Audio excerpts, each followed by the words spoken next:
I'm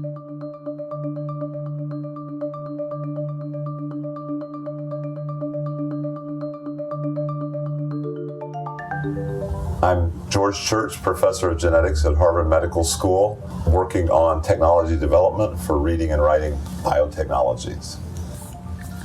George, are you a fearless man? I think I'm a strange combination of cautious and fearless in the sense that I do things other people think are impossible, but I think I'm not that brave in the sense that I've figured out that they're actually quite easy. What is so easy? Well, I mean, I think some people think that many of the things that I've done were science fiction, like being able to read a human genome for almost $0 when it was more than 3 billion was the original estimate, or being able to make a cell resistant to all viruses, including viruses you've never seen before. One of your main contributions was to create a map of the human genome. What is the aim of it?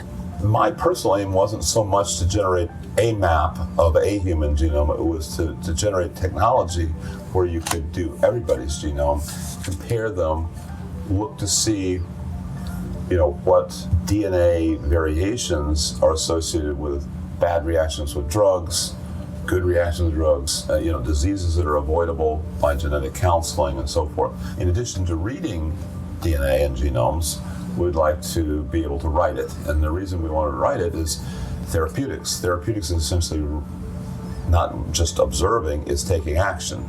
Not only is it useful for fixing things that are broken, you can create whole new things that never existed before.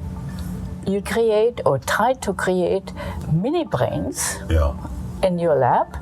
We are building miniature brains or brain components from my skin cells ultimately, and the purpose is to develop a test bed for new therapies. So whether they are small molecule therapies or gene therapies or cellular therapies or transplantation, we can all test these things out in human brains.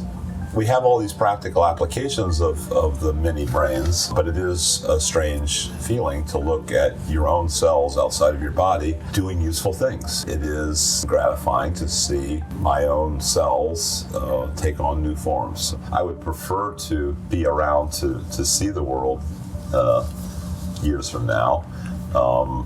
But some of your inventions, your publications, and in some cases your cells will probably outlive you. You take much more risks than your colleagues. And in a certain way, I thought you were a very colored bird in your community. We do things that other people have discounted, have felt aren't worth doing, or will fail, but we take those risks because we feel that the benefits far outweigh the risks. What made you think in a different way? What's in your mind?